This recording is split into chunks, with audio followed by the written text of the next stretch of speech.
시간에 1930년대 비평가 세 사람 김기림, 이마, 박용철을 연구하기 위한 방법론으로 기본적인 분석소 설정을 해보았습니다. 교재가 있는 사람은 그 방법론의 모색이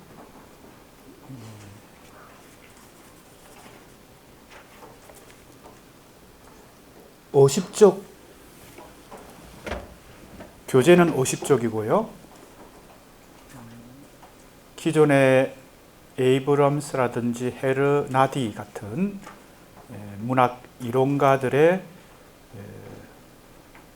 문제 설정을 내가 나름대로 재구성하고 또 좀 더 정교하게 설정해서 만든 것이 이 문제 설정입니다. 그리고 이것을 방법론으로 삼아서 1930년대 한국 비평가 김기림, 이마, 박용철을 차례로 구조적으로 연구해 보려고 합니다. 이 교재 전체의 제목이 구조적 연구이고 한국 현대시도 구조적으로 연구하지만 한국 현대 비평도 구조적으로 연구한다는 것이고요. 한 비평가의 비평 세계를 혹은 한 시인의 시 세계도 구조적으로 연구하지만 같은 시대에 지난번 시간에 시에서 예를 들다가 잠깐 깜빡 생각이 안 난 시인이 있었습니다. 그것이 바로 우리가 한영훈 시를 공부했는데 1910년대 주로 활동을 했고 우리가 이미 공부했듯이 님의 침묵이라는 중요한 시집이 있죠. 그 님의 침묵 전체 시 속에서 님이 중요한데 이 한영훈만 1910년대에 님을 애타게 찾은 것이 아니고 김소월이 같은 시대에 활동했거든요. 김소월의 진달래꽃이든 많은 중요한 시편들이 있는데 그 시들도 소위 말하는 님이 사랑하는 님을 애타게 그리워하고 이별 후에 슬픔에서 벗어나려고 하죠. 또 한 시인이 같은 동시대에 활동했는데 이상화 시인입니다. 나의 침실로, 그죠? 그래서 빼앗긴더라도 봄은 오는가 이런 시들이 있는데 이상화의 시들도 전체적으로 보면 님을 애타게 찾습니다. 그것은 이제 하나의 예입니다. 그러니까 구조적으로 한 시인의 시 세계를 연구하지만 그것을 동시대에 다른 시인들과 비교를 하는 것까지 확대를 하면 이것도 구조적으로 연구해 볼 수 있는 것이죠. 같은 시간대에 놓고 비교를 하는 것이니까요. 한영훈의 시를 이제 한영훈 시 세계 전체 속에서 다시 부분과 전체로 그죠? 왕복운동을 하고 중심과 주변을 찾아서 님의 침묵이라는 시 속에서 88편의 시집 한 권에 88편의 시가 들어있는데 그 중에 가장 핵심적인 시들이 전체 시 세계를 농축하고 있는 시들이 어떤 시인지 그것을 확인해 보는 거 이런 것들도 구조적 연구입니다. 지금 시의 경우에 그렇게 1910년대에 한영훈, 김소월, 이상화 시인의 시를 비교해 보면 공통점과 차이점이 이제 분석될 수 있겠죠. 그렇게 해서 이제 문학사를 좀 더 구조적으로 연구를 해볼 수 있습니다. 이 동시대 같은 시간대에 놓고 문학 작품 혹은 연구 대상을 연구하는 게 구조적 연구라면 이것이 뭐예요?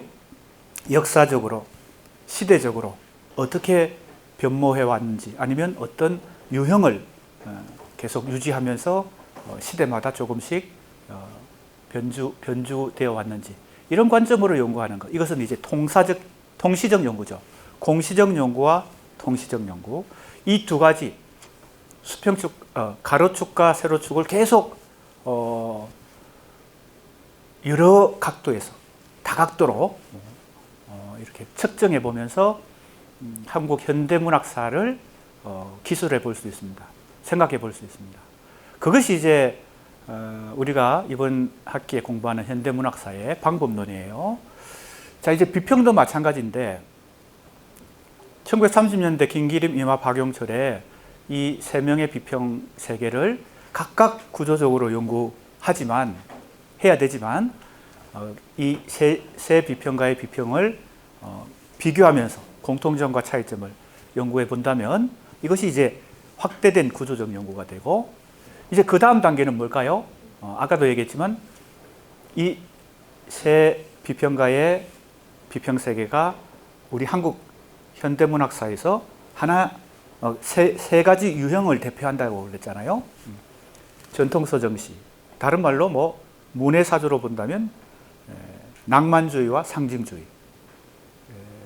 이것이 이제 박용철이 위치하고 있는 유형이고요. 리얼리즘, 이것이 이제 임하가 위치하고 있고요. 모더니즘, 이것이 김기림이 위치하고 있죠.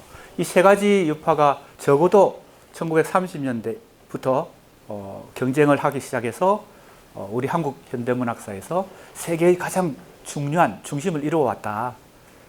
그러니까 이 세 유파를 통시적으로, 역사적으로 연구를 해보면 어때요? 지금 30년대에서 시작됐지만 40년대 해방 이후, 그 다음에 50년대 6.25 전쟁 이후, 60년대 4.19와 5.16 군사정변, 4.19는 혁명이고 5.16은 군사정변이라고 이제 명칭이 지금 그렇게 학계에서 정해져 있습니다. 60년대는 어떻게 또 이 세 유형의 한국 문학이 그 시대 현실에 맞게 변형되어 가면서 나타났는가. 예를 들었죠. 1960년대는 참여문학과 순수문학의 대립이 그 시대 전체를 상당히 좌우했던 시대입니다. 그러니까 그때 참여문학 혹은 참여시, 그죠? 순수시, 순수문학 이런 명칭이 붙었어요. 60년대는요. 이제 70년대, 80년대를 넣어보면 이제 이 참여문학이 민중문학, 노동문학 이렇게 이제 또 발전해 나가죠. 이게 바로 이제 리얼리즘의 계보. 그래서 이제 이걸 계보라고 이제 나는 이름을 붙이는 겁니다. 동시대를 연구하는 거, 혹은 한 시인의 혹은 비평가의 작품 세계를 연구하는 거. 이게 구조적 연구고, 이 유형이 설정이 되면, 대표 유형이 설정되면 그 대표 유형이 역사적으로 어떻게 변화되거나 시대상에 맞추어서 변주되어 왔는가, 이렇게 연구하는 것, 이것이 이제 계보적 연구입니다. 구조와 계보, 이것이 계속 수평축과 수직축을 계속 측정하면서 나름대로, 그러나 이 방법이 절대적인 것은 아닙니다. 내가 얘기했지만 이것이 어느 정도는, 즉 80년대 혹은 90년대, 적어도 80년대까지는 이것이 어느 정도 상당히 유력한 유형별 분류였거든요. 전통서정시, 리얼리즘시, 모더니즘시, 시의 경우에 문해사조로 보면 낭만주의, 상징주의, 그 다음에 리얼리즘, 모더니즘. 그런데 이제 90년대 이후에는 이렇게 이 개념을 가지고 설명하기에는 이제 다양한 변종들이 생겨나고 더 다변화되는 한국 문학의 흐름이 나타납니다. 지금은 더 심해졌죠. 2000년대를 거쳐서 2010년대가 되면 더 심해졌습니다. 그래서 아직도 이 문해사조적인 이 개념을 가지고 낭만주의, 상징주의, 리얼리즘, 모더니즘 가지고 설명하기에는 역부족인 상황이 돼버렸다는 겁니다. 전체적인 강조점을 다시 한번 반복해서, 지난 시간에도 얘기했지만 반복해서 얘기했습니다. 주로 그래서 이 교재, 이것이 이제 어떻게 보면 내 첫 번째 저서인데, 그래서 제목이 구조적 연구입니다. 이 저서가 내가 두 번째, 세 번째로 넘어가면 현대문학의 구조와 계보라는 책 제목을 붙였어요. 거기에 계보가 있죠. 그러니까 이제 구조적 연구를 통해서 1차적으로 연구한 것을 이제는 통시적으로, 역사적으로 연구를 해보겠다는 겁니다. 그래서 이제 현대문학의 구조와 계보, 그것이 이제 이 수업은 현대문학사 수업이고요. 현대문학 작품론 수업은 이제 그 교재를 가지고 공부하죠. 그것은 이제 30년대만 연구하는 것이 아니고 해방 이후 50년대, 60년대, 70년대, 80년대, 90년대까지 어떻게 한국 현대문학이 계보를 이루고 내려왔는가, 이걸 연구하는 것입니다. 자, 이것이 지난 시간에 했던 것을 잠깐 다시 복습해 보는 것인데요. 작품을 중심에 놓고 작가가 혹은 시인이 창조하는 과정에 이런 것들이 중요한 분석소로 설정될 수 있다. 핵심적인 것은 창작 주체는 시인이나 작가겠죠. 그 다음에 현실이 있습니다. 그 시대, 이 작가가 살아가고 있는 그 당대 현실입니다. 그래서 어떤 작가가 조선시대에 사는지, 그죠? 식민지 시대, 일제 식민지 시대에 사는지, 해방 이후에 사는지, 지금 우리가 2024년인데 2024년에 살고 있는지, 이 상호작용, 그죠? 주체와 현실의 상호작용은 시간과 장소에 따라서, 그리고 그 작가가 북한에서 지금 활동하는 소설가인지, 남한에서 활동하는 소설가인지, 그 공간에 따라서도 이 작동이, 상호작용이 달라집니다. 이게 매개입니다. 매개 1이에요. 이게 달라져요. 시간과 공간에 따라서 주체와 현실에. 그래서 이 카테고리 안에, 이 범주 안에서 첫 번째 1이 먼저, 주체와 현실이 존재하고 그 다음에 이게 발생합니다. 매개 1이요. 이게 바로, 그러나 이때는 아직 문학을 창작하기 전, 작품을 창작하기 전 단계에 이미 이것이 상호 작동하고 있기 때문에 이 매개는 인식적 매개입니다. 내가 그렇게 이름을 붙였어요. 그러나 이게 언어 표현을 통해서 작품으로, 이 시인이나 작가가 작품으로 이걸 창작하는 과정에서는 이 매개가 또 작동합니다. 두 번째 매개입니다. 이거는 언어적 매개입니다. 이건 인식적 매개고 이건 언어적 매개예요. 이 점선은 사실은 정확한 이론이 아니라는 뜻으로 점선을 끈 거예요. 이 2-1과 2-와 2-1은 어떻게 보면 이것은 에이브럼스가 말한 모방론이고요. 미안합니다. 표현론이고요. 작가 혹은 시인의 사상과 감정을 표현한다. 그러나 이렇게 직접 작동하지 않는다는 것이 내 생각입니다. 이렇게 매개 1이 먼저 작동하고 그 다음 매개 2가 작동해서 작품이 나온 것이죠. 그러니까 이전에 이론이 있다고 해서 그걸 그냥 수동적으로 받아들이지 말고 평가를 해봐야 됩니다. 아무리 유명한 사람의 이론이라도. 그리고 내가 이제 이렇게 또 재구성한 걸 우리 수강생들이나 학생들이 혹은 후학들이 또 평가를 해보고 더 정교한 혹은 더 정확한 이론 틀을 만들 필요가 있습니다. 이 2-는 이게 뭐예요? 현실이 작품을 만들어내니까 이게 모방론이에요. 이 아리스토텔레스 때부터 이런 이론이 있었어요. 그죠? 이게 모방론, 이거는 표현론. 근데 이게 정확한 정교한 이론이 아니라는 뜻으로 내가 이렇게 점수를 그런 거죠. 이 독자나 비평가가 이제 이것을 수용하는 단계. 그죠? 비평하는 단계입니다. 이걸 이제 테두리를 달리 한 이유는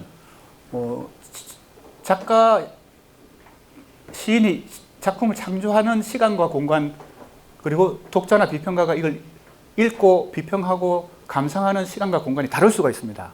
그죠? 예를 들었죠. 우리가 춘향전이라는 작품을 혹은 외국의 어떤 작품을 읽는 과정은 이 수용 주체, 독자나 비평가입니다.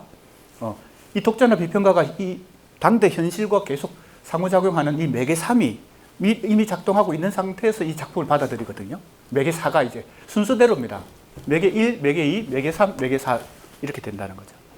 우리가 비평을 분석할 때 이 전체적인 틀 속에서, 이론 틀 속에서 분석소들을 다 확인해 보면 김기림은 어떤 것을 더 강조하고 있고, 창작 주체도 김기림의 창작 주체, 김기림이 강조하는 창작 주체와 이마가 강조하는 창작 주체가 다르죠. 이 현실도 달라요. 이마 같은 경우는 이건 정치 경제적 현실입니다. 리얼리즘은 바로 그러시죠. 그죠? 당대 식민지, 조선의 식민지 치하의 한국 사회, 이것이 이마의 현실관이었어요. 그걸 어떻게 타파하느냐. 그죠? 그 식민지도 극복해야 되고, 또 계급 모순도 극복해야 되고, 이것이 이제 현실인데, 김기림의 문학관의 비평에 나타난 이 현실은 이마와 달라요. 그리고 또 뭡니까? 박영철의 이 창작 주체가 만나는 현실은, 박영철은 이 현실에 대한 관점이라고 할까요? 생각이 거의 없었어요. 그것은 왜냐하면 순수 문학의 특성으로 이 현실관이 별로 뚜렷하지 않은 것이죠. 주로 주체와 작품의 관계, 작품과 수용 비평가의 관계를 생각했는데, 이 현실을 나중에 생각하곤 하죠. 이 현실은 생각하는데 이 현실은 크게 생각하지 않습니다. 그래서 이 현실과 이 현실은 또 다른 거예요. 자, 그래서 이 틀을 가지고 이제 조금 이제 그동안 문해사조적으로만 연구되어 왔던 그 관행이 있기 때문에, 그 관습이 있기 때문에, 또 문해사조적으로 연구하면 뭐 새로운 관점이 아니잖아요. 새로운 방법론이 아니면 비슷한 결과가 나옵니다. 그러니까 새로운 방법론 자체를 설정하고 관점을 달리해서 연구를 해야 새로운 결과를 도출할 수 있겠죠.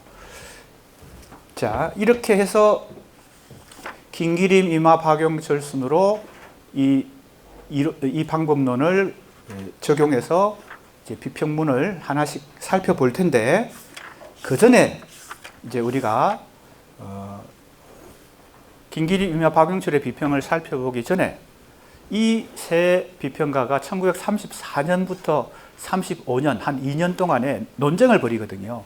그 논쟁을 먼저 한번 살펴보면, 그죠? 이 세 비평가의 특징이 좀 더 압축적으로 확인될 수 있습니다. 왜냐하면 논쟁을 한다는 것은 경쟁을 한다는 거니까, 서로의 논리를 가지고 경쟁을 하는 것이니까요.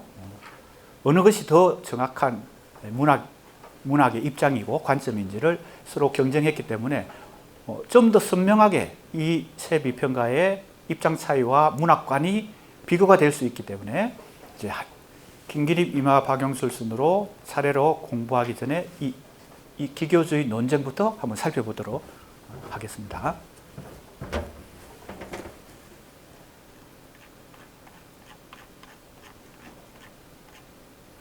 자, 우리 교재는 바로 65쪽부터입니다. 기교주의 논쟁의 의미와 위상입니다.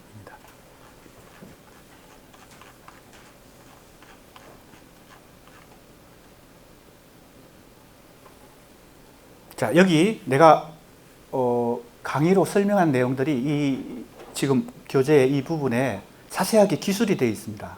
그래서 읽어보면 수업 시간에 잘 듣고 이해를 한 다음에 이 교재를 복습해보면 이해가 더 잘 될 수 있습니다. 그리고 시험 대비도 해야 되니까, 기말고사 시험도 대비해야 되니까요. 자, 이제 1장. 자, 이것이 상당히 내가 나름대로, 연구는 이전에 선행 연구들이 이미 연구해 놓은 것들을 정리하거나 반복하는 것은 의미가 거의 없죠. 그래서 논문을 쓰거나 책을 쓰거나 저서를 쓴다는 것은 정리하는 차원이 아닙니다. 뭐 우리가 수업 시간에 과제물을 제출하거나 리포트를 제출하는 것도 마찬가지로 자기 나름의 생각이 중요하죠. 새로운 생각들을, 그래서 텍스트를 해석해서 뭔가 새로운 얘기들을 할 수 있는 것이 필요한데, 이 논문도, 이 책도 그러합니다. 기교주의 논쟁이라는 이름이 붙은 이유는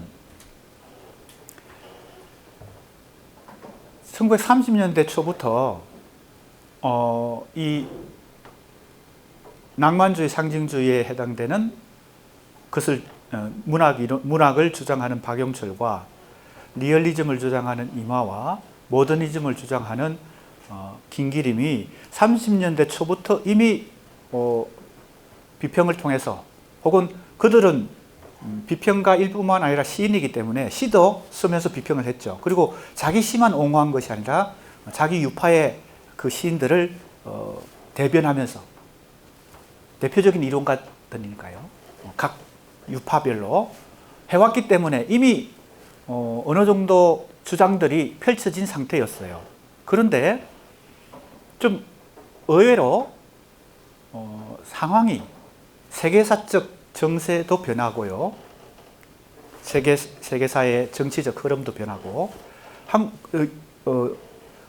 그에 따라서 한국에서의 정치적 상황, 그리고 전국이 상당히 변하고, 그래서 문학과 예술도 거기에 어느 정도 흐름을 따라서, 세계 문학의 흐름에 따라서 변화를 가져오는 시점이 1930년대 중반입니다.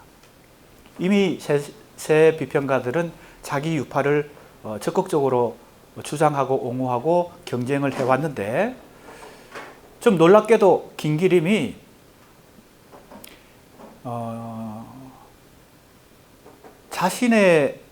자신이 주장해온 모더니즘 유파의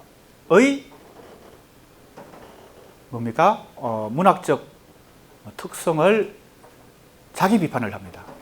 먼저 그게 바로 기교주의 기교주의 비판이라는, 나중에 이제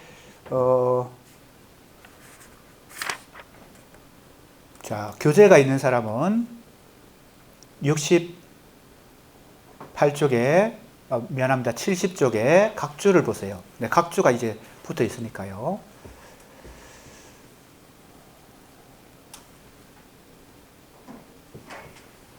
기교주의의 반성과 발전이라고 되어 있죠. 그러니까 기교주의라는 말을 쓰면서 자기 반성을 하는 것입니다. 자, 기교주의라고 하는 것은 주로 시에서 혹은 문학에서 주제나 내용보다 형식이나 기법에 더 강조점을 두고 그 예술적 형식미를 추구하는 것이죠. 그러니까 그것을 비판적으로 얘기하면 기교주의입니다. 테크닉에 치중한다는 것이죠. 내용이나 주제나 사상이나 이런 것은 관심이 별로 없고, 그죠?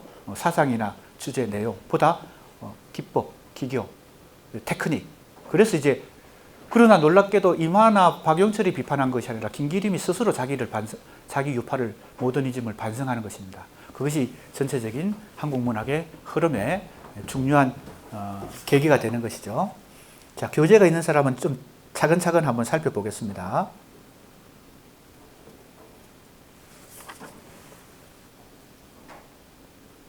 교재가 있는 사람 70쪽입니다. 지금 얘기했던 기교주의의 반성과 발전입니다. 이것이 조선일보 35년 2월에 나오거든요. 요게 이제 기교주의의 논쟁의 시발점이 됩니다. 자기 반성이죠. 여지는 이것입니다. 35년 2월에 이걸 조선일보에 발표했는데, 조선일보에. 당시에는 이 언론 일간지의 문학 지면이 굉장히 많았어요. 신문 연재, 소설 연재도 꽤 오랫동안, 지금은 그런 것이 사라졌지만, 그리고 이런 비평가들이 신문에 비평문을 발표하고 그랬어요. 그러니까 문학이 상당히 문화의 중심을 차지하고 있고 중요한 핵심이었어요. 우리 한국 문화 전반에서. 지금은 이제 대중문화가 이제 어떻게 보면 더 중심을 이루고, 문학은 한강 작가가 노벨상 받을 때 정도면 이렇게 톱 기사로 나올 정도가 됐지, 평소에는 이렇게 지면을 별로 안 주잖아요. 이 조선일보에 이 글을 발표합니다. 보세요. 기교주의의 반성과 발전. 이 용어를 쓰는 거죠. 자, 모더니즘 시 요지는 이것입니다. 1930년대 초부터 모더니즘 시 운동을 본인이 스스로 주도해서 벌였고, 김기림, 정지용, 그리고 김강균, 또 이상까지 포함하면, 그죠? 크게 보면 모더니즘이니까, 아방가르드니까요. 전위적인 시, 아방가르드. 이미지즘과 아방가르드를 포함한 게 모더니즘이니까. 그래서 활기차게 시 창작도 하고 비평도 하고 해왔지만 35년경에 그걸 이 시점에서 보면 모더니즘 운동은, 모더니즘 문학은 사상과 내용을 놓치고, 즉 방기란 것은 관심을 쏟지 않고 버려둔다는 것이죠. 방기하고 기교주의로 흘렀다는 거예요. 자기 비판을, 자기 반성을 하게 됩니다. 이 글입니다. 먼저 자기 비판을 하니까 그 다음에 임하가 같은 해예요. 35년 12월에. 그죠? 35년 2월에 이걸 먼저 자기 비판을 했고, 김기림이. 그러자 12월에 임하가 신동아는 잡지죠. 이제 담천하의 시단 1년. 담은 비, 눈, 뭐 이렇게 흐린 날씨를 얘기합니다. 담천하는 비나 눈이 오는 흐린 날씨 천하다는 거죠. 맑은 날씨가 아니라는 거죠. 그리고 시단 1년이니까 1년 1935년 1년에 총평을 하는 것입니다. 12월 달에. 요즘도 이런 총평, 연평이라 그러죠. 1년에 총결산을 하는 거죠. 1년에 우리 한국 시단에서 어떤 작품이 좋았고 어떤 흐름이 있었고 이런 걸 요즘도 잡지에서 하는 경우가 있습니다. 이 글에서 임하가 김기림의 이 반성을 어느 정도는 긍정적으로 보면서 더 적극적으로 비판을 합니다. 더 적극적으로 모더니즘 시인과 비평가들을 비판합니다. 자, 그 부분을 우선 보겠습니다. 이 두 개를 먼저 보겠습니다. 자, 이 부분이에요. 좀 빨리 요약해서 가겠습니다. 교재는 70쪽입니다. 자, 이 기교주의의 반성과 발전에서 기교주의를 시의 가치를 기술을 중심으로 하고 체계화하려는 사상의 근저를 둔 실론이다. 자, 기술을 중심한 테크닉이라는 얘기죠. 예술 지상주의와 또 신미주의와 비슷한 것 같지만 조금 구별을 해야 된다라는 얘기를 하고요. 자, 내가 아까 얘기했던 요지가 여기 나옵니다. 30년대 전반기를 통해 형성된 이 기교주의는 편향이라는 것은 한쪽으로 기우는 것이죠. 한쪽으로 치우치는 거. 그 역사적 의의를 잃어버렸다. 자, 이 대목이 중요합니다. 35년경의 시대 상황 속에서 이것은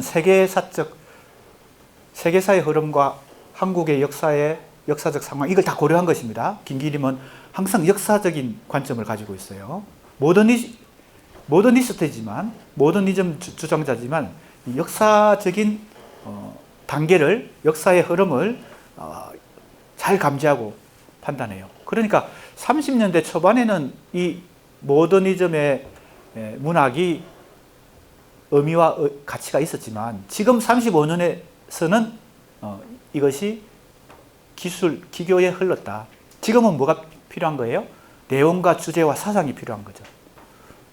자, 그 시대의 변화에 따라서 지금 이런 평가가 달라진 것입니다. 그래서 역사적 의의를 잃어버렸다는 말이 중요합니다. 역사적 의의를 잃어버렸어요. 그 다음 주장이 상당히 김기림 비평에서 중요합니다. 뭡니까? 그 근저에 높은 시대 정신이 연수하고 있는 전체 시에 통합되어야 한다. 자, 전체 시란 말을 써요. 전체 시. 그러니까 무슨 얘기인가 하면요. 자기가 속해 있는 모더니즘 시 운동을 기교주의로 비판하면서 무엇이 부족하다고요?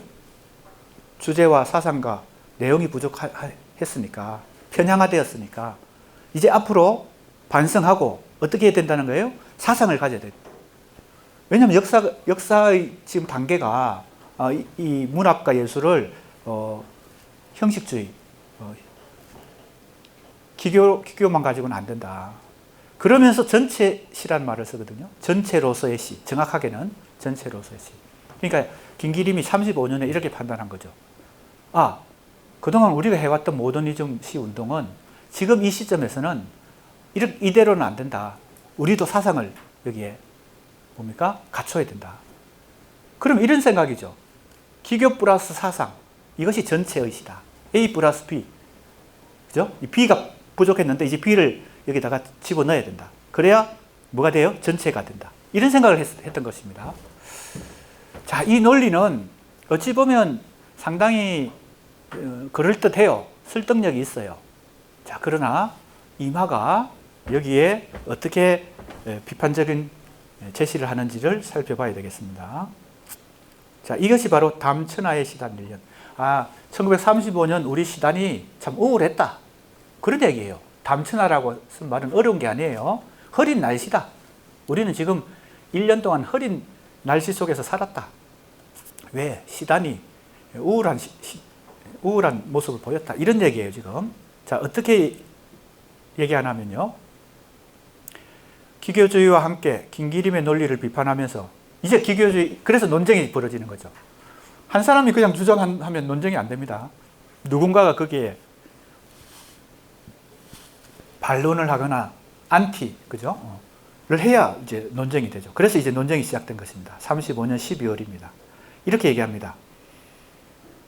예술지상주의는 윤리상의 문제고 기교주의는 미학권내의 문제다라는 김기림의 언급을 이렇게 분리하는 것은, 윤리와 미학을 분리하는 것은 역시 기교주의를 지금 반성하는 것 같지만 계속 기교주의의 옹호라고 또 이제 더 다구치는 것입니다. 그리고 정지용 신석정류의 시와 김기림류의 시를 동일한 기교주의로 본다. 구별이 안 된다는 겁니다. 그리고 근본적으로 왜 동일하냐? 정지용과 신석정 그리고 김기림이 왜 동일하냐? 사실은 자세히 보면 모더니즘이라고 하지만 정지용의 시와 김기림의 시는 상당히 다르거든요. 김기림은 문명 비판적인 요소가 다분히 많고 정지용은 순수 서정시에 가까운 모더니즘, 이미지점이거든요. 그런데 이제 이걸 같이 보면서 역시 이제 이만은 문학과 예술의 리얼리즘은 항상 뭐예요? 내용과 형식의 이 관계에서 내용을 우선시하고 중시합니다. 그게 리얼리즘의 기본 관점이에요. 그죠? 모더니즘이 이 형식을 조금 더 중시한다면 리얼리즘은 뭐 이렇게 너무 도식적으로 설명하면 또 이렇게 문제가 될 수 있는데 일단 쉽게 이해하기 위해서는 그런 것입니다. 그러니까 이마가 볼 때는 정지용이든 김기림이든 다 무슨 공통점이 있어요? 첫째, 내용보다 기교에 우위를 둔다. 그죠? 모더니즘이 항상 내용보다 기교. 이때 또 기교란 말을 쓴 것은 형식 혹은 기법 뭐 이런 객관적인 용어를 쓰지 않고 기교란 말을 쓴 것은 약간 평가, 가소평가하면서. 근데 왜 기교주의라는 용어 자체를 김기림이 먼저 사용했으니까요. 스스로 자기 반성을 하기 위해서 기교주의로 흘렀다. 기교주의로 편향화됐다. 모더니즘 시가. 이렇게 먼저 얘기했기 때문에 이 용어를 썼기 때문에 이제 기교를 기구에 우위를 둔다. 둘째는 현실에 대해서 관심을 회피한다. 그죠? 뭐 간단히 얘기하면 현실 도피라 뭐 이런 얘기죠. 리얼리즘의 가장 기본적인 입장과 주장을 하는 것입니다. 그래서 지금 우리 수강생들 어렵지 않을 거예요. 그죠? 지금 이 김기림의 논리와 이마의 논리가 전혀 어렵지 않습니다. 그 다음 셋째는 뭐예요? 간주자다. 현실에 뛰어들지 않고 현실에서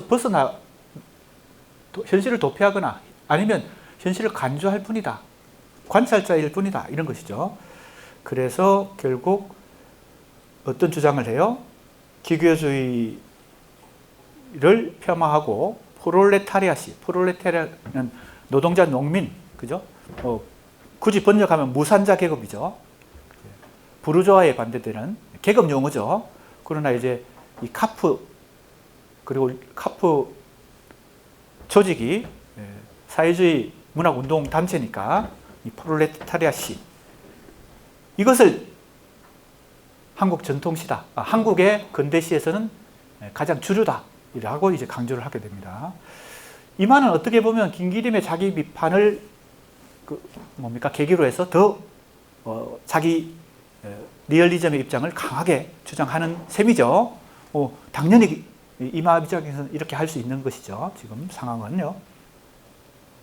그 다음 재밌는 얘기를 합니다. 이걸 한번 잘 들어보세요. 이마는 김기림이 말하는 전체로서의 아까 얘기했죠.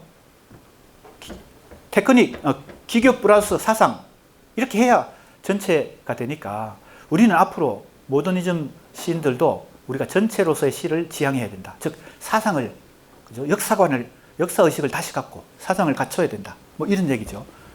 그 사상이 특정 이데올로기, 뭐 특정 이념, 뭐 이런 건 아니겠지만 아무튼 시대 정신을 가져야 된다. 시대 정신. 근데 이렇게 얘기합니다.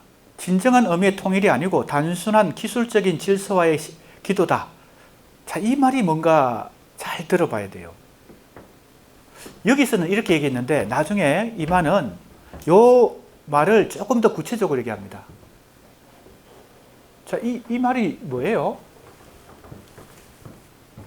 김기림이 말한 전체로서의 시는 진정한 의미의 통일이 아니다. 단순한 기술적인 질서화다. 이 말을 나중에는 조금 더 구체적으로 얘기하는데 상당히 이건 전곡을 찔렀다고도 볼 수 있습니다. 내가 볼 때. 왜냐하면요. 문학과 예술이 형식과 내용이 분리되어 있는 게 아니거든요. 처음부터 하나로 유기적으로 결합되어 있는데 김기림은 어떤 논리를 갖고 있나 하면요. 형식의 내용을 첨가하면 전체가 된다고 생각한 거죠. 아주 산술적인 겁니다. 그죠? 실제로는 뭐 논리적으로는 그렇게 말할 수 있어도 실제로는 그렇게 기계적으로 되지는 않죠. 그 얘기예요, 지금. 기술적인 질서. 이게 통일이 잘 안 된다. 그런 식으로 수학적으로 계산해서 A 플러스 B는 1 플러스 1은 2다. 이게 잘 안 되는 거죠. 문학과 예술에서는. 그럼 무엇일까요? 리얼리즘을 주장하는 이마 입장에서는 내용이 우선돼야 된다는 얘기를 이 속에 숨어 있습니다. 내가 이제 이걸 해석해 보면요. 그래서 리얼리즘은 항상 내용이 먼저고 그 다음에 형식이 그 내용을 뒷받침해 주는 것을 항상 주장하거든요. 우리가 나중에 이제 공부하다 보면 지금 이제 현대문학사인데 현대문학 작품론, 그죠? 아까 얘기했듯이 이제 30년대 이후에 60년대, 70년대 공부하는데 그때 김수영이 내용 중심을 얘기합니다. 양심과 사상과 이 내용을 먼저 시인이 갖춰야 된다. 이렇게 얘기하거든요. 어떻게 보면 지금 이마가 얘기하는 이것은 김기림의 그 논리는 기계 형식 논리다. 형식 논리. 실제로 그렇게 되기 어렵다. 뭐 이런 것이 포함되어 있습니다. 자, 그 다음에 이상한 얘기를 해요. 왜 이상한 얘기를 하냐면 김기림이 주장한 전체로서의 시가 있는데 이마는 이런 그 대신에 김기림이 주장하는 전체로서의 시는 형식 논리고 라고 비판하고 자기는 이걸 주장해요. 자, 지금 논쟁을 하고 있는 중입니다. 진실한 낭만주의로서의 휴머니즘과 진실한 낭만주의가 중요하다라고 얘기하면서 이 안녕만의 시를 구체적으로 진실한 낭만주의의 전형이다라고 칭찬을 대단하게 합니다. 이 안녕만의 시는 35년에 신춘문예에 당선된 시거든요. 그러니까 완전 신인이에요. 이 신인의 작품을 높이 칭찬하면서 진실한 낭만주의다. 자, 이 대목에서 우리는 뭔가 어느 정도 한국 문학사에 혹은 지금 이 1930년대 초부터 전개된 이 리얼리즘과 모더니즘의 입장이 변화된 것을 알 수 있습니다. 왜냐하면요. 일관되게 공통점은 리얼리즘과 모더니즘을 주장한 임화와 김기림은 여러 면에서 서로 대립하고 경쟁하고 차이를 보여줬지만 어떤 점은 공통분모가 있나 하면 반낭만주의. 낭만주의 비판이라는 점에서는 리얼리즘도 모더니즘도 낭만주의는 구시대 유물이라는 거죠. 문학과 예술에서. 그런 공통점을 갖고 있었는데 지금 이 대목에서 이 낭만주의를 옹호하거든요. 임화가. 진실한 낭만주의라는 용어를 쓰면서요. 진실한 낭만주의를 왜 여기서 부각하고 있느냐. 자, 여기 보세요. 임화도 초기에는 일관되게 낭만주의를 비판했어요. 이거는 김기림도 마찬가지입니다. 모더니즘도 이 모더니즘은 20세기 문학과 예술이니까 전 세대 19세기까지 16세기, 17세기 오랜 세월 동안 문학과 예술의 주류를 이루은 낭만주의를 비판하면서 모더니즘도 나오는 것이고 리얼리즘도 사실주의도 사실은 낭만주의에 대한 안티죠. 근데 왜 낭만주의가 여기서 다시 주장되느냐 하는 것이 중요합니다. 이제 그래서 표면만 보지 말고 이 논쟁의 표면만 보면 그냥 단순한 이해와 해석만 그치지만 이 심층으로 파고 들어가 봐야 돼요. 내가 본 것은 이 포인트입니다. 낭만주의가 도대체 왜 여기서 다시 옹호되고 있는가? 자, 그래서 이 제목이 아까 내가 얘기했잖아요. 연구를 할 때 새로운 걸 찾아내야 된다. 이전에 표면적으로만 읽어서 많은 연구가 지금 됐는데 이 기교주의 논쟁도 지금 내가 볼 때 이게 68쪽 1장 제목이 뭐예요? 내가 기교주의 논쟁을 지금 연구하면서 이 첫 번째 제목을 낭만주의의 재평가라고 쓴 거예요. 낭만주의는 일방적으로 비판됐어요. 언제? 20년대 중반 이후에 리얼리즘에 의해서, 30년대 초반 이후에 모더니즘에 의해서 일방적으로 항상 낭만주의는 나쁜 것이었어요. 그러니까 박용철로 대표되는 이 낭만주의, 상징주의, 전통주의, 순수시 운동을 하는 입장에서는 굉장히 궁지에 몰려 있는 상태인데 왜 여기서 낭만주의가 다시 부각되느냐 하는 거죠. 자, 이 지점이 내가 주목한 부분입니다. 그래서 표면만 보지 말고 그 심층을 파고들어야 되는데 심층을 파고들을 때는 항상 포인트를 찾아야 돼. 포인트를 찾아서 심층으로 파고들어야 돼. 자, 그래서 이제 좀 이따가 계속해서 이 낭만주의가 왜 여기서 다시 중요해지는지 살펴보도록 하겠습니다. 아무튼 지금은 이 논쟁을 한번 따라가 보겠습니다.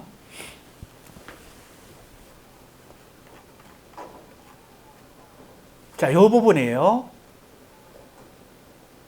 김기림의 입장도 변했고, 김기림은 왜 변했어요? 기교주의라고 스스로 자기 비판한 이유가 뭘까 하는 걸 따져보는 겁니다. 생각해 보는 겁니다. 이마도 지금 논쟁에 뛰어들면서 진실한 낭만주의를 강조하는 거예요.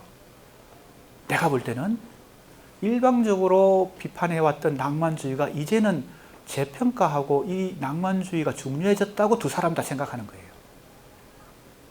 그런데 이건 표면적으로는 항상 이 논쟁은 어떻게 연구되어 왔냐면 기교주의 논쟁이라는 이름이 붙어 있는 것처럼 기교주의에 대해서만 계속 표면적으로만 연구했지 이 낭만주의가 사실은 논쟁에 숨어 있는 핵심이란 것을 사람들이 간과했던 겁니다. 놓쳤던 거예요. 그러면 왜 이 시점에서 1934년부터 34년 5년경에 왜 김기림이 먼저 자기 이론을 변화시키고 그 다음에 이마도 자기 이론을 변화시키는지 표면적으로 보면 이마도 자기 변화가 없는 것 같잖아요. 사실은 리얼리즘도 여기서 변화를 보여줍니다. 진실한 낭만주의. 왜 낭만주의가 이제는 중요해졌을까 하는 대목을 이제 세계사적 흐름 속에서 아까도 얘기했잖아요. 김기림이 역사적 가치를 생각하면서 지금 자기 반성을 하고 있다는 거죠. 그럼 세계사가 어떻게 변하고 있는지 한번 보겠습니다. 이거 이제 내가 이 작품 바깥의 상황을 이제 찾아본 거예요. 세계적 문화 상황을 보면 30년을 전후해서 파시즘이 만연하고 그래서 파시즘 알죠?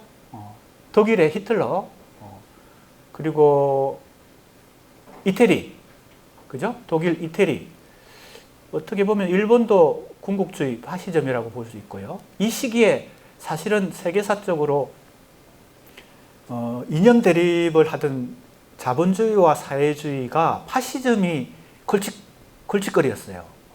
제3의 세력인데 그래서 파시즘의 신화와 정면으로 대결하기 위해 사회주의, 공산주의 및 자유주의가 연합을 하게 됩니다. 이게 바로 우리가 잘 아는 연합군이죠. 2차 세계대전의 연합군입니다. 그러니까 소련과 미국이 같이 연합을 해가지고 이 독일과 이태리의 파시즘과 전쟁을 벌이는 거죠. 이해가 되죠? 지금 세계사의 정치적 변화가 지금 이 사이에 끼어 있는 겁니다. 이 김기림과 이마의 이 뭐예요? 비평관의 변화가 왜 생기고 있는지 그리고 이 세계사의 정치적 변화와 함께 문학과 예술이 크게 어떻게 지금 변화를 가져오고 있는지를 내가 지금 한번 살펴보는 겁니다. 그래서 35년 4월에 지적협력국제협회가 이건 이제 지식계에서, 문화계에서 벌어지고요. 6월에는 파리에서 문화옹호 국제작가대회가 열리는데, 자, 이건 이제 정치적 상황을 간단하게 설명했고, 그 다음에 문화적 상황이에요. 이 대회는 파시즘의 팽창으로 인해 위기의식, 지식계급의 불안과 고민 등을 대응하기 위해서 인간성 해방, 문화옹호, 표현의 자유, 이런 과제를 제시하는데, 여기에 가장 핵심은 인간성입니다. 휴머니즘이에요.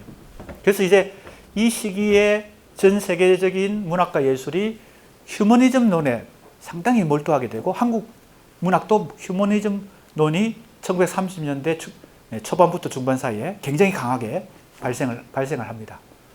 자, 그러니까 휴머니즘이 뭐예요? 휴머니즘. 인간성 옹호인데,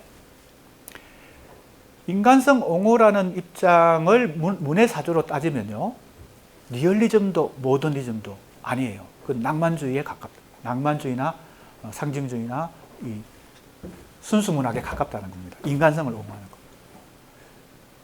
거. 모더니즘의 가장 기본 태도는 안티 휴머니즘이에요. 반인간주의예요.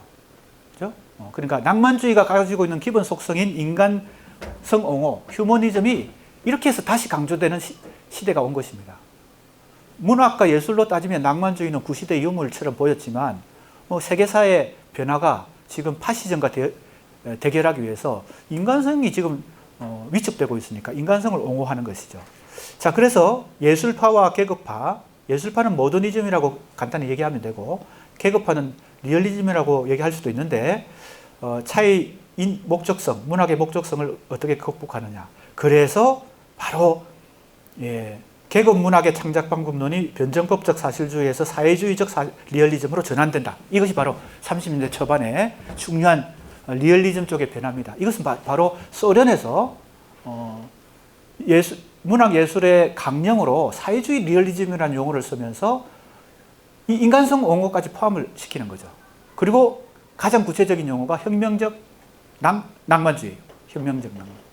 그러니까 혁명을 하기 위해서, 계급혁명을 하기 위해서 뭐가 필요하다는 거예요? 낭만주의가 필요하다는 거예요. 낭만성이 필요하다. 왜? 낭만주의의 기본 속성은 현실을 부정하고 이상세계로 가는 거잖아요. 현실 부정, 이상세계로 지향하는 것에 혁명의 불꽃을 태우려면 이 낭만주의가 필요하다. 그래서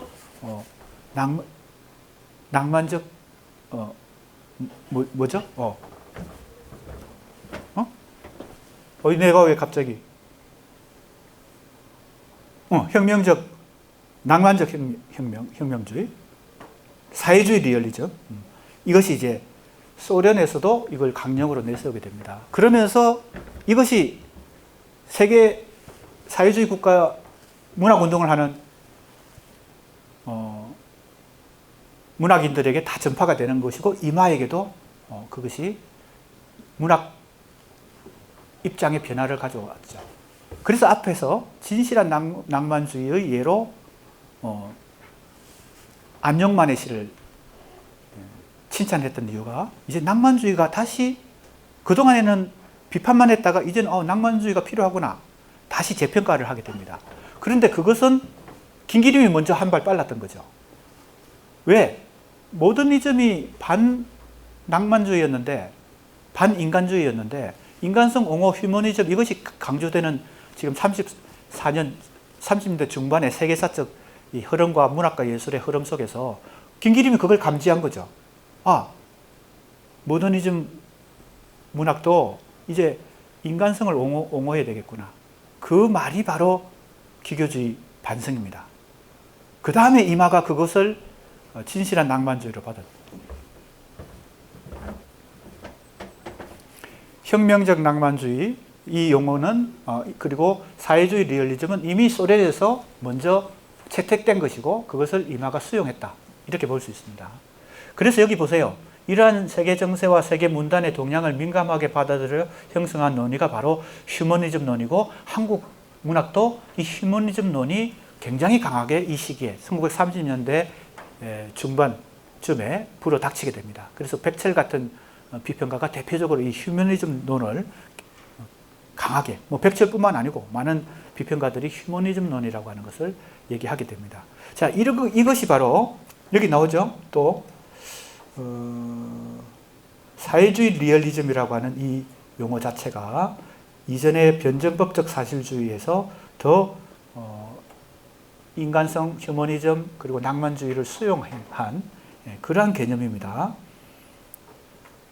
그래서 프로 문학과 부르주아 문학을 결합한 일종의 절충론이라고도 말할 수 있는데 김기림과 이마가 바로 이 휴머니즘론을 수용하게 되는 거죠. 33년 이후에 우리 한국 문단에서 휴머니즘론이 발생하니까요.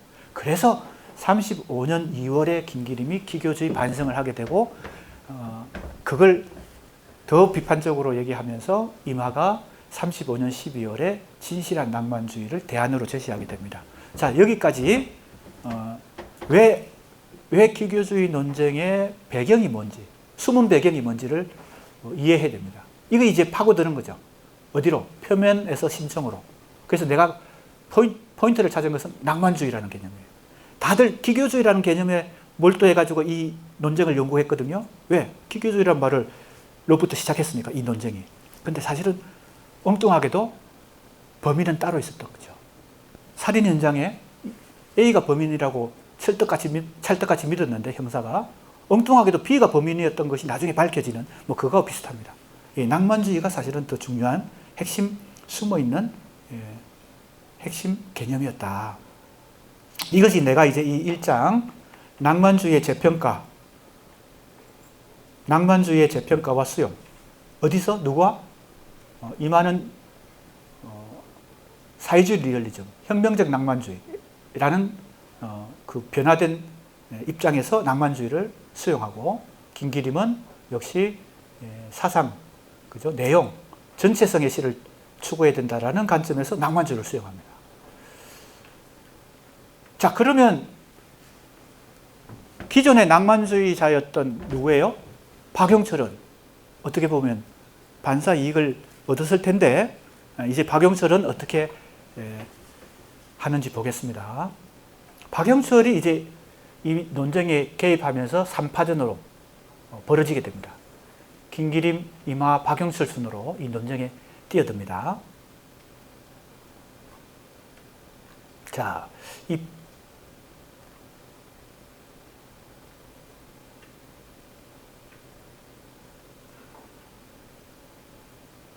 그런데 내가 여기서 약간 이제 또 중요하게 새롭게 밝힌 것은 이것입니다.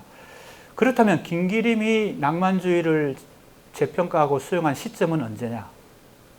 그리고 이마가 낭만주의를 재평가하고 수용한 시점이 언제냐? 기교주의는 표면적으로 35년 2월에 김기림의 낭만주의 반성을 조선일보에 발표하면서 시작됐지만 그건 표면적이고, 이미 아까 얘기했죠. 심층적인 핵심은 낭만주의 수용이었기 때문에, 재평가였기 때문에 그것이 김기림의 비평세계에서 혹은 이마의 비평세계에서 언제 시작되었느냐. 그게 질적 변화죠. 사실은 질적 변화가 시작된 시점부터 우리가 시기를 나눕니다. 보통은 초기 비평, 중기 비평, 후기 비평, 혹은 전기 비평, 후기 비평 이렇게 나누는데, 내가 볼 때는 리얼리즘에 임하든 모더니즘의 김기림이든 그 리얼리즘과 모더니즘이 기본적으로 갖고 있는 이 특성이 반낭만주의이기 때문에 이 낭만주의를 재평가하고 수용했다는 것은 중요한 질적 변화를 일으키는 거예요.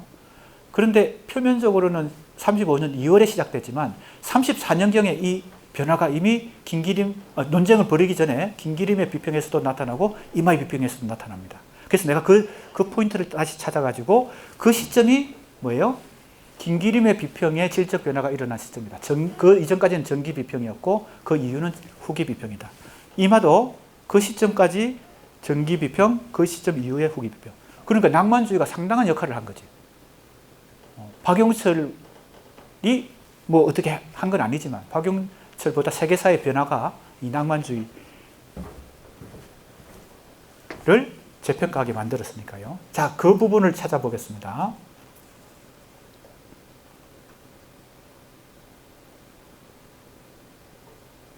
자, 이 부분입니다. 김기림이 아까도 얘기했지만 낭만주의를 재평가하는 것과 휴머니즘 논쟁을 받아들이는 것, 이거 같은 얘기예요. 휴머니즘, 이거 인간성 옹호니까요. 그것이 낭만주의와 연결되어 있으니까. 김기림이 휴머니즘 논의를 통해 초기 실험 초기 비평과 초기라고 하는 것보다는 둘로 나눴으니까 전기, 후기가 낫겠죠. 보통 초기 그러면 초기, 중기, 후기 이렇게 셋으로 나눌 때는 초기란 말을 썼는데 둘로 나눌 때는 전기 비평, 후기 비평. 그래서 이것도 고치는 게 좋겠습니다.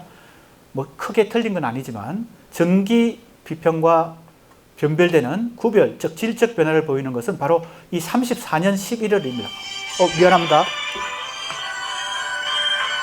이거 끊었어야 되는데. 대출 권유네요. 자, 34년 11월입니다. 그러니까 35년 2월에 기교주의 반성을 하기 바로 전이죠. 사실은 이때 이미 신휴머니즘, 즉 휴머니즘을 받아들여서 질적 변화가 일어났던 거예요. 모더니즘 입장에서는. 자, 보세요. 이렇게 얘기합니다. 서구 문명사의 흐름과 연관되는 맥락에서 편내용주의, 공식주의에 반발했다. 그 모더니즘 시가 그랬다는 것을 얘기합니다. 그 경향의 근거를 인간에서 출발해서 인간을 무시하는 경지에 이런 근대 문명에서 찾는다. 근대 문명 자체가, 그죠? 인간성에서 벗어나는 겁니다. 그래서 모더니즘은 안티 휴머니즘이라는 속성을 갖고 있다고 T.E. 흉이라는 모더니즘 이론가가 얘기했어요. 안티 휴머니즘이다. 그리고 안티 로맨티시즘이다. 반낭만주의, 반인간주의가 모더니즘의 기본 속성이다. 이렇게 얘기했어요. 그것은 어느 정도 맞는 것 같습니다. 그러니까 김기림도 그 안티 휴머니즘, 안티 로맨티시즘이었는데 반인간주의, 반낭만주의였는데 바로 이 휴머니즘론 혹은 34년 11월에 이거를 발표하니까요. 그래서 심오한 휴머니티를 다시 그리워하게 된다. 그죠? 다시 그리워한다는 말이 나와요. 그러니까 인간성을 다시 수용하게 된다는 거예요. 그래서 새로운 휴머니즘이란 말을 써요. 그래서 이 비평문의 제목 자체가 신휴머니즘이에요. 신휴머니즘. 새로운 휴머니즘이죠. 그래서 일종의 이것은 변화다. 그동안에는 낭만주의를 일방적으로 비판했는데 이제는 낭만주의가 다시 필요하다라는 변화가 생긴 것이죠. 그러니까 이것이 발판이 되어서 35년 2월에 조선일보에 기교주의 발전과 반성이라는 걸 발표하게 됩니다. 그래서 그 글이 뭡니까? 변화가 시작된 게 아니고 이 글부터 변화가 이미 시작됐다. 논쟁은 그때부터 시작됐지만 그래서 내가 이제 이 논문에서 다시 찾은 것은 낭만주의라는 포인트를 가지고 이제 심층으로 들어가서 김기림의 비평도 시기를 이렇게 나눈다. 이 34년 11월에 발표한 신휴머니즘 이때부터 후기 비평으로 이제 질적 변화가 시작됐다. 자, 이렇게 이제 하고요. 이마도 그런 식으로 따져보면 어떻게 되냐면요. 아까 담천하의 시단 1년이 기교주의 논쟁에 해당되는 1935년 12월에 그죠? 신동아에 발표한 글이잖아요. 그 전에 이미 낭만주의를 수용하게 됩니다. 어느 글인가 하면요. 바로 이 글이에요. 제목 자체가 그걸 잘 보여줍니다. 이게 34년 4월이에요. 그러니까 34년 4월이니까 김기림의 34년 11월보다 조금 더 빨라요.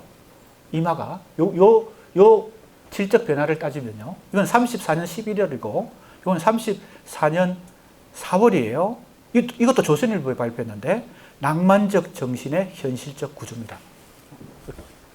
이 제목 자체를 보세요. 낭만적 정신도 현실성이 있다는 거예요. 그전에는 낭만적인 정신은 무조건 나쁜 것이었죠. 그죠? 리얼리즘 문학을 하는 입장에서는 이 낭만주의는 다 구시대 유물이었죠. 그런데 이제 낭만주의와 현실주의를 결합하는 그 주장을 하기 위해서 제목을 이렇게 붙였어요. 낭만적 정신의 현실적 구조입니다. 그래서 낭만주의를 재평가하죠. 그래서 낭만주의를 리얼리즘과 별개가 아니라 이걸 융합한, 결합한 혁명적 낭만주의. 그죠? 아까 얘기했잖아요. 그게 바로 세계사의 변화 속에서 소련에서 채택한 사회주의 리얼리즘. 그 속에 이런 개념이 들어있습니다. 그래서 이만은 이글에서 객관적인 것은 사실적인 것이고 주관적인 것은 낭만적인 것인데 이 낭만 정신과 사실적인 것이 변정법적으로 그래서 이때 진실한 낭만적 정신이라는 말을 쓰거든요. 그러니까 이 글에서 이미 진실한 낭만주의라는 말을 써요. 낭만적 정신. 그러니까 이게 나중에 어디서 35년 12월에 담천하의 시단 1년에서 진실한 낭만주의란 말을 그걸 다시 쓰게 되는. 그리고 안녕만의 시 강동의 범을 진실한 낭만주의의 전형이다 라고 얘기하죠. 자, 그러니까 기교주의 비판은 표면적으로 기교주의라는 개념을 중심으로 논쟁이 벌어진 것 같지만 사실은 숨어있는 심층의 핵심은 낭만주의였다는 겁니다. 낭만주의를 리얼리즘에서도 수용하고 모더니즘에서도 수용해서 발생한 것입니다. 그러니까 내가 볼 때는 이제 이렇게 해석할 수 있죠. 요 34년, 그죠? 이마의 바로 이 질적 변화, 비평의 질적 변화, 낭만주의를 수용하는 거, 김기림의 질적 변화, 낭만주의를 수용하는 거. 이거 이전에는 34년 4월 혹은 11월 이전에는 모더니즘, 리얼리즘 그리고 낭만주의가 맞붙을 일이 없어요. 왜 평행선을 계속 가는 거니까. 리얼리즘은 리얼리즘대로 뭐 서로 이제 경쟁하긴 하지만 논쟁이 필요 없어. 내가 볼 때 그런 거예요. 그런데 왜 논쟁이 발생했느냐? 낭만주의를 수용함으로 해서 접점이 생긴 거예요. 부딪히는 점이 생긴 거예요. 이것도 내가 심층으로 들어가서 해석하는 것입니다. 그러니까 표면적으로만 보지 말고 자꾸 심층을 파고들어서 캐내야 된다. 캐내면. 자, 그래서 이제 논쟁이 발생한 사실은 심층적 이유는 낭만주의의 재평가와 수용이라고 하는 게 결정적으로 이제 접점이 생겼잖아요. 그러니까 이마가 자기 반성을 하니까, 미안합니다. 김기림이 자기 반성을 하니까 이마가 거기에 갖다 붙여서 진실한 낭만주의를 주장하고, 자, 그러니까 이제 박영철도 가만히 있을 수 없겠죠. 자기가 원조인데, 낭만주의는 자기가 원조인데, 그러니까 이제 김기림 이마의 다음에 이제 박영철도 여기에 논쟁에 개입을 합니다. 여기 나오네요. 소련에, 자, 여기 사회주의 리얼리즘 나와요. 사회주의 리얼리즘. 34년에 바로. 자, 그러니까 34년 4월에 이마가 질적 변화를 일으키고 34년 11월에 김기림이 질적 변화를 일으키는 그 세계사적 배후에는 바로 이런 것들이 있는 거예요. 아까 얘기했던 파시즘에 대결하기 위해서 자유주의 진영과 사회주의 진영이 연합을 하는 것. 그래서 문학과 예술에서도 이 연합이 일어나는 것. 그 다음에 소련에서도 바로 여기 나오죠. 사회주의 리얼리즘이 34년에 제1차 소비에트 작가 전방위 회의에서 이것이 제기가 됩니다. 그래서 혁명적 낭만주의 이 나오죠. 여기 이게 라프입니다. 라프.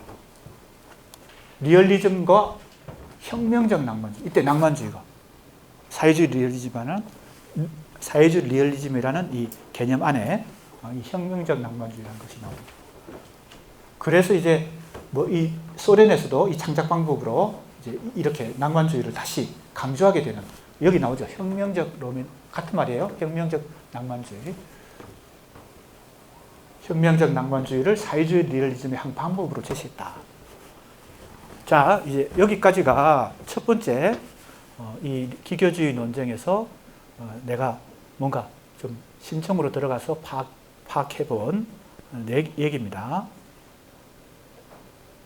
그래서 김기림의 경우는 신휴머니즘의 탐구 34년 11월이고 이마는 낭만적 정신의 현실적 구조 34년 4월 이때부터 질적 변화가 일어났다. 그래서 우리가 이제 김기림, 이마, 박영철의 이 중요한 비평문들을 한 4-5개씩 계속 이제 앞으로 읽어볼 텐데 이것이 다 포함되어 있습니다. 그래서 이게 도대체 어떤 내용으로 비평문이 작성되어 있는지 우리가 나중에 살펴볼 수 있어요. 미리 지금 전체적인 윤곽을 지금 잡기 위해서 이걸 먼저 공부하고 있는 것입니다.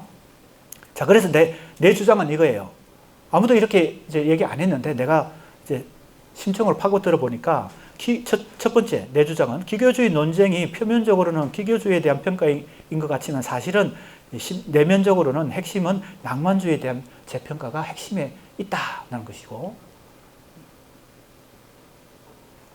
둘째는 김기림 이마 실론 전개에서 시기 구분이 바로 이 직접 논쟁에 참가한 그 비평문부터 시작이 아니고 질적 변화는 신휴머니즘의 탐구와 낭만적 정신의 현실적 구조 때부터 이미 벌어졌다는 것입니다. 자, 이제 기교주의에 대해서 이제 다시 표면적으로는 기교주의가 중요한 논쟁의 쟁점이니까 기교주의에 대해서 조금 빨리 이제 하겠습니다. 시간이 이제 많지 않네요. 빨리 하고 다음 시간부터는 김기림 비평문을 읽어야 되니까요. 자, 기교주의라는 말을 이제 박영철이 끼어드는 장면입니다. 지금까지 김기림과 이마가 1934년 2월과 12월에 논쟁을 벌였는데 박영철이 그 다음에 세 번째로 논쟁에 참여합니다. 그게 사실은 이마와 큰 시간차가 없어요. 왜냐하면 이건 동아일보 35년 12월이니까 이것도 1년 총평이에요. 을해시단 총평. 을해시단 총평. 이 해가 1935년이 을해년이기 때문에 을해시단 총평. 담천하의 시단 1년과 거의 비슷하게 이게 나왔어요. 그러니까. 왜냐하면 근데 이마가 먼저 발표하고 그 이마의 글을 읽고 이제 논쟁에 개입하게 됩니다. 그러니까 약간의 시간 차이가 있는 거예요. 12월 25일입니다. 이마가 시를 약간의 설명적 변설로 본다고 지적합니다. 이거 너무나 우리는 많이 기본적으로 생각하는 것입니다. 왜냐하면 이 박영철이 가장 전통적인 문학관을 가지고 있는 사람이거든요. 김기림과 이마와 비교하면. 왜냐하면 낭만주의, 상징주의 혹은 전통 서정시, 이건 순수시, 이것은 오랜 역사를 갖고 있으니까요. 그래서 이 얘기를 우리는 지금도 합니다. 이게 무슨 말입니까? 이마는 시를 그냥 설명으로 본다는 겁니다. 즉 내용으로만 시를 생각한다는 겁니다. 시는 내용 이상이라는 거죠. 변설이 그런 말입니다. 변론, 변설,